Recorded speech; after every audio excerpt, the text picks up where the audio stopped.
Hello YouTubers, my name is X Factor. As promised, here's some more Dirty Bomb playing on Train Yard, and I'm going to be Aura, one of the medics. And this medic's a little different, does not throw health packs, throws a healing station, which is really strong, and the healing comes through damage. So a lot of games you can't heal if you're being shot at.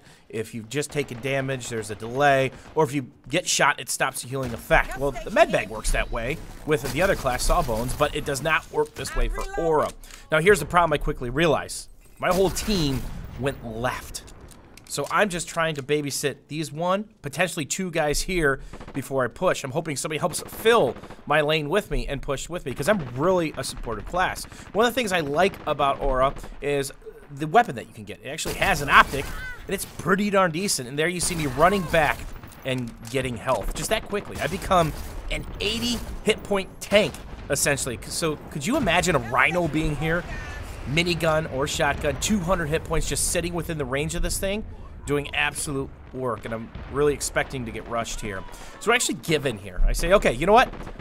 No matter what I say on VoIP, and I'm about to kick the bee's nest here, just plink at a couple guys, is that I'm gonna have to give in. I'm gonna have to go to them, basically, which is the worst thing you could do in an FPS. Is if you only hold one lane, no matter what game mode you're playing, if your team's in one lane and there's 2, 3, or 4 open lanes, you're just gonna get back raged and squeezed all day. So it's important when playing a competitive FPS or a lane shooter, hey, take up at least the majority of the lanes. So there you see me pop off my revive. And there are passives and perks that you can get as you get better cards that allow you to quick revive people at full health, basically. So instead of holding down the defib for a second and a half as I eat a frag in the mouth, you can just pop it off at a half a second and up they go.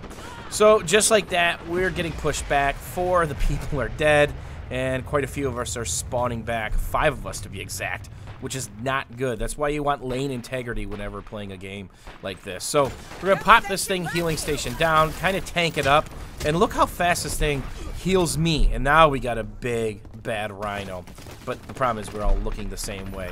We got some guys up on the train yard, which is good. We're starting to establish a second lane, and what usually I do is I pick up the healing station. So I'm gonna go back to it, heal up, and then I'm gonna push forward, but I can physically pick this thing up. Now the question is, do I want to let that character die basically in front of me that's super low health, or do I want to drop the healing station, pick it up, move it? Because as long as you don't get shot in the head or they don't get knifed, they're still revivable. If it's a bolt action sniper that just drops you in the one bang, you're not getting revived. If you get kablooied by something like a proxy mine or a frag, you're not getting revived. So here we go. And these get a little glitchy sometimes. That revive should have gone off because there's a decent range with that. And the other thing you have to be careful of is medic teams. 2 medics working side by side. Again, you can instantly revive people at least half health. So it's almost playing like Bad Company 2 in Battlefield, where you actually skip out in the gunfight and just revive your teammate, and then he's gonna die. Then you chain revive him, as you see me get that knife there, so I don't have to worry about it. Onto the spray cannon. Now, the other thing I noticed is the healing well does not work when you're on the cannon, the minigun, which is nice, because that would seriously be OP. Could you imagine a Rhino sitting on there with 200 hit points on the minigun, just wrecking people? So I've had a couple ammo packs and ammo stations. The team is playing really nice together. That's the thing I like about this game, is it's team dependent. No one has a ton of ammo if they're a Slayer. You can get a perk to have an extra mag depending on what class you're playing, but pretty much you need to constantly hit those ammo wells, or if you're Skyhammer, be dropping your sack all the time. One thing to do when running around Skyhammer is when you spawn, just throw a couple sacks. People can usually take an extra mag. You get points just for throwing it, and you get a ton of extra points, 65 plus, for basically giving it to them. So here you see, I'm going to move this up. Now, it's very important when you're playing hot corners like this, right? Don't put it too close to the corner, because all the aerial strikes, all the stuff that can come from a special ability is just going to wreck you. Not to mention a frag on that corner is just going to destroy this thing. Then you're basically going to be on cooldown. So you can see my cooldown in the corner. If I pick it up and move it, I don't have to worry about that cooldown as I'm hitting cankles and toes because I don't have anything. So here you see guys dropping ammo. This is the way it's supposed to be. If you're Skyhammer and you're going undercover to cover your reload, or you just simply need some health, just throw out a couple bags. Your medics will really appreciate that. And there you see a decent revive right there. And another thing is, if you have a healing well down nearby, especially if you're in the vicinity, just go for the instant revive. That healing well is going to top them off in a split second. Now, I didn't get the basically kill on that. They're still trying to revive that person, and that's the only bad part about not having health pushing or help pushing a lane, or somebody going in there with a shotgun to clear it up and knife all the bodies. So it's about eliminating those guys, especially if they're running some Bones, Dr. Bones, or if they're running some Aura medics, because that revive, it's just so powerful. Instantly brings somebody up to half health. So the TDK is a lot longer in this game compared to most shooters that I play, such as the Battlefield series and some other stuff out there. The question is, with the current state of the medics and the healing wall specifically, is it just too much? Yes, the headshots do reward you, but at the end of the day, if you come against multiple targets or 2 targets and a medic, you're probably not going to win that 2v1 or 3v1 no matter what you do. So I'm begging for ammo on VoIP, and thank God this guy listened. And just like that, he got a ton of extra points. I'm ammoed up, and I'm just trying to stay alive for the most part so I could do this. Give him the full bang, almost, and try to push another lane. And that person just got a 3-piece with their aerial marker. So it's really important to not kind of play those common spots, those spots that are going to be super hot all the time, especially so close to the objective. It's important to listen for those call-outs, because there are some perks that you can get where it's a warning. It'll tell you when an aerial strike or something's coming down on the proximity that you're at, so you really have to be careful. So I'm going to set up in the same spot. Why? Because it's a left lane. It's a left flank as we blow this up, and everybody dies in it. And my healing wall is really protected for any type of random spawn. So just like that, almost 5k points being a support player. Not really a slaying class. I don't really have the damage, as I see the guy with the burst rifle go in, get the kill on the stationary gun. And those things absolutely wreck. One of the perks and passes that you can have is your cooldown is 50% slower in the miniguns, which is just absolutely filthy, depending on what map or mode that you're playing. So here we go. Try to push back out and clear things off on the left lane. Get behind a Rhino, which is a good combination for me.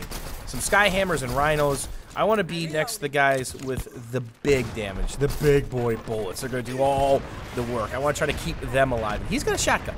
Maybe he doesn't have the loadout card yet, but I'm not really a fan of shotguns. They wreck up close. You can be super elusive, double jumping, wall jumping, but they're not very good at range, which I suppose is a decent balance thing, but that's not something I gravitate towards. I like to be really effective at long, medium, and then can be able to handle it up close. And there, I just ate an aerial strike, and there you can see more frags coming in, basically. So it's very important where you set up. If there's clumps of people, you got to be really careful.